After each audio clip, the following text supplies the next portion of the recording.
Now, do you remember those Houthi rebels that we talked about just a moment ago? Well, they came back, but this time they were more powerful and had a lot of support. And this explains why, in 2014, they managed to take over the government. Okay, so now you might be wondering, what did al-Hadi do? Well, he left the capital and moved to the city of Aden in the south of the country to start a provisional government.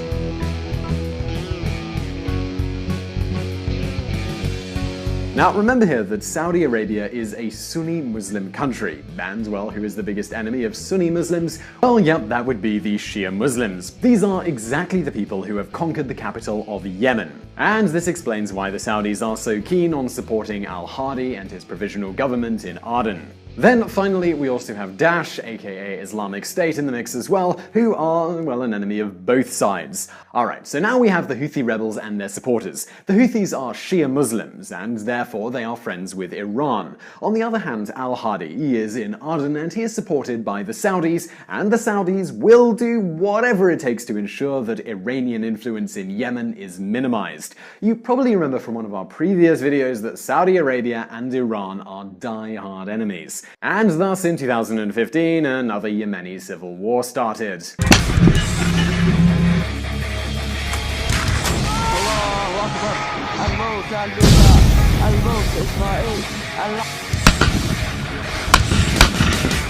A natural fortress. When we think about Saudi Arabia, we think of a big desert with clean sand and dunes. Yemen, it's rather different. It is a country full of mountains almost as high as the Rockies in the United States. Some peaks are higher than 3,600 meters.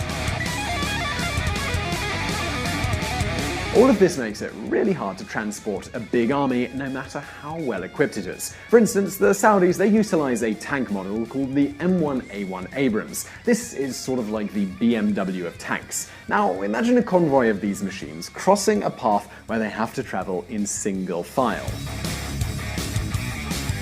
You would just need a few guerrilla warriors with an RPG-7 rocket launcher to destroy an entire battalion. And it has a market price of around $3,000 US. The M1 Abrams tank, on the other hand, costs around $6 million.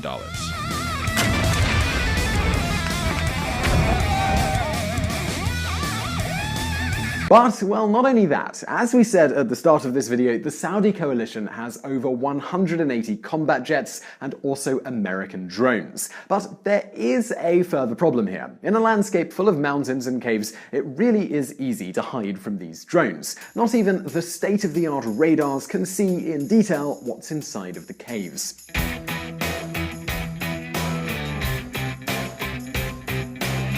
And of course, the Houthi warriors, they know the battlefield like the back of their hands, and they know where all the good hiding places are. In many cases, they can travel from one village to another without being exposed to any of the drone radars. They can also hide their weapons inside these caves. But that is still not all. Even though these guerrillas have no Hummers or other modern vehicles, they have something better.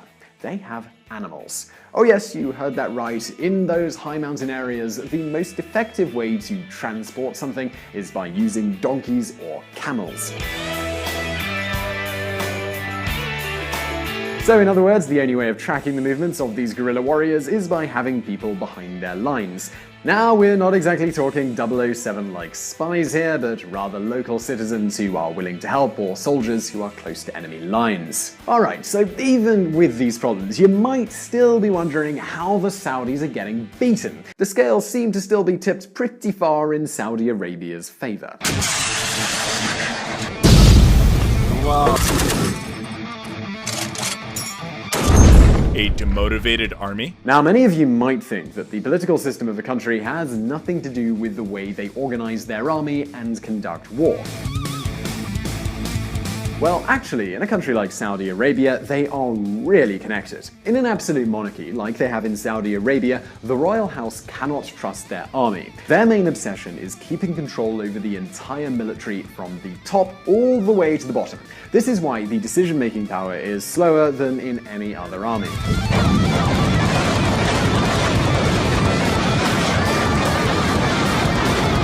Let's have a look at a hypothetical example here because it'll illustrate it better.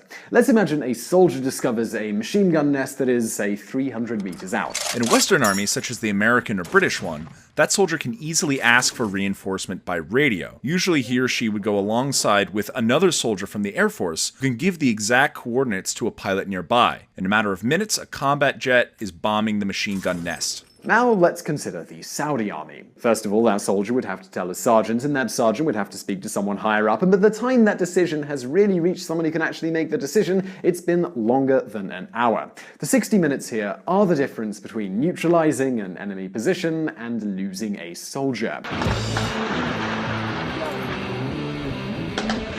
And the same goes for military training. Most Saudi officials come from the royal houses, and they didn't go through any sort of academic military training. They got their position due to pure nepotism, and this means, well, a distinct lack of knowledge and skills. The same goes for normal soldiers as well. As you probably know, in most of these oil monarchies, most of the native citizens work as civil servants with sky-high salaries. They really don't know anything about discipline or hard work. So let's look at an example. In the video here, you can see that they don't even know how to protect a tank with infantry.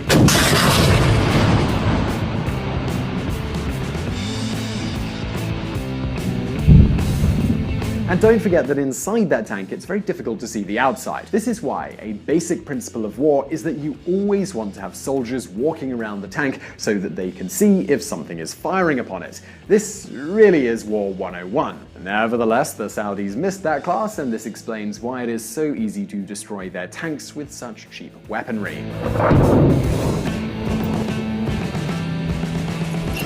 Just have a look at this other video. Here you can see how someone gets close enough to a tank to put a bomb on it.